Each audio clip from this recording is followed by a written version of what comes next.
जानने के लिए मौका नहीं मिलता क्योंकि दूरी नहीं मिलती, फासला नहीं मिलता। मछली को सागर का पता चलता है अगर कोई उठा के उसे सागर के किनारे फेंक दे। तभी ये बड़ी उल्टी बात हुई। सागर का पता तब चलता है जब सागर से दूर हो जाए। तो मछली तपती है रेत पर, धूप में, तब उसे सागर का पता चलता है, क्योंकि इतनी दूरी तो चाहिए पता चलने के लिए। पैदा होने के भी पहले जो मौजूद था और मरने के बाद भी जो मौजूद रहेगा, और जितने ही पैदा हुए और जितने ही लीन हो गए, उसका पता कैसे चले? पता चलने के लिए थोड़ा बिछोड़ होना चाहिए। इसलिए मछली को सागर का पता नहीं चलता, किनारियों के कोल फेंक दे तो पता चलता। आदमी की और भी मुसीबत। परमात्मा सागर ही सागर है, उसका कोई किनारा नहीं जिस पे आपको फेंका जाए। जहां आप तरसने लगे मछली की तरह, ऐसा कोई किनारा होता तो बड़ी आसानी हो जाती। ऐसा कोई किनारा नहीं, परमात्मा सागर ही सागर है। इसीलिए तो जो परमात्मा में किनारा खोजते हैं वो उसे कभी नहीं खोज पाते। जो परमात्मा की मझधार में डूबने को राजी हैं, उनको ही उसका किनारा मिलता। किनारा है ही नहीं, खोजने का कोई उपाय नहीं। और किनारा होगी कैसे? तब चीजों का किनारा हो सकता है, समस्त का किनारा नहीं होता। तो कि किनारा बनता है किसी और चीज से। नदी का किनारा बनता है, सागर का किनारा बनता है किसी और चीज से। परमात्मा के अतिरिक्त कुछ और नहीं है जिससे किनारा बन सके। परमात्मा का अर्थ ही इतना है कि जुग के अतिरिक्त और कुछ नहीं। परमात्मा का मतलब कोई आकाश में बैठे हुए किसी व्यक्ति का नहीं है जो जगत को चला रहा हो। ये तो बच्चों की कहानियां। परमात्मा से अर्थ है उस तत्व का जिसके अतिरिक्त और कुछ भी नहीं। ये उसकी वैज्ञानिक परिभाषा हुई। परमात्मा का अर्थ है सम्मत, सब कुछ जो भी है। जो भी है उसका कोई किनारा नहीं हो सकता है, क्योंकि उसके अतिरिक्त कुछ किनारा बनने को बचता नहीं है। इसलिए परमात्मा मझधार है, वहां कोई किनारा नहीं। जो डूबने को राजी है वो उबर जाता है, जो उबरने की कोशिश करता है बुरी तरह डूबता है।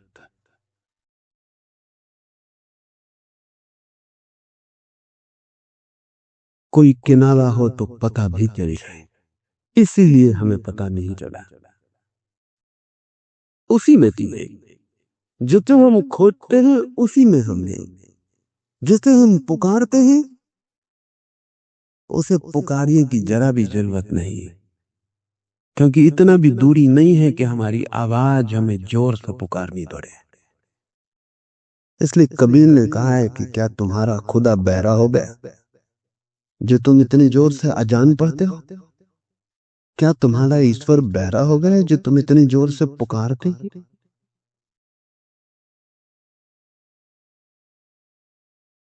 इतनी बात है कि आवाज देने की भी तो जरूरत नहीं।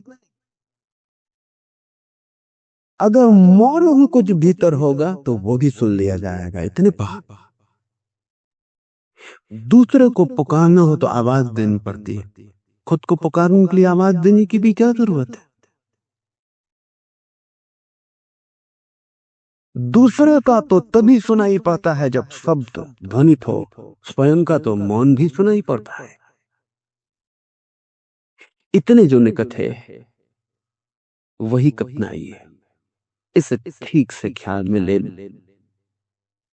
कि सत्य से हम इसलिए चूक गए हैं क्योंकि हम उसी में पैदा होते हैं, उसी से बनती हमारी मांस मज्जा, उसी से निर्मित होती हमारी हड्डियां।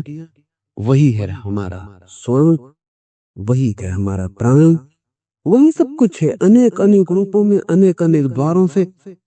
हम उसी का जोड़ है, उसी का खेल।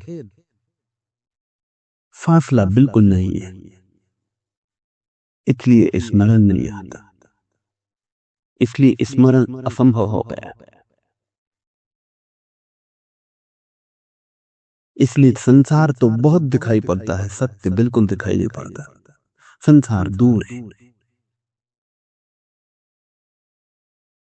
जगह दोनों के बीच। इसलिए संसार की वासना जगती है। वासना का अर्थ क्या है? वासना का अर्थ है जिससे हमें दूरी मालूम पड़ती हो, उससे दूरी मिटाने की कोशिश। वासना का अर्थ है जिससे हमें दूरी मालूम पड़ती हो, उससे दूरी मिटाने की कोशिश। इसलिए परमात्मा की कोई वासना नहीं, क्योंकि दूरी ही मालूम नहीं पड़ती। या कभी कोई परमात्मा को खोजता भी मालूम पड़ता है तो झूठी वासना मालूम पड़ता। परमात्मा के नाम से कुछ और ही नाम परमात्मा कर लेता है, चाहता कुछ और है। शक्ति चाहता हो, सिद्धि चाहता हो, धन चाहता हो, पद चाहता हो, कुछ और।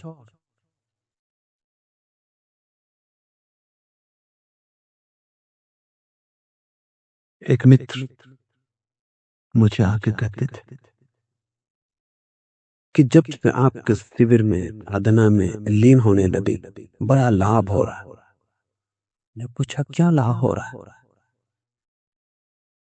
तो उन्होंने कहा अभी आध्यात्मिक तो नहीं हो रहा, लेकिन आर्थिक शुरू हो।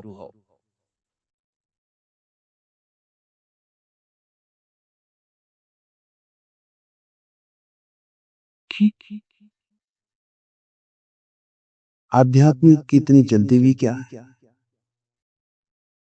टाला जा सकता, इतनी किया जा सकता, आर्थिक तत्काल है।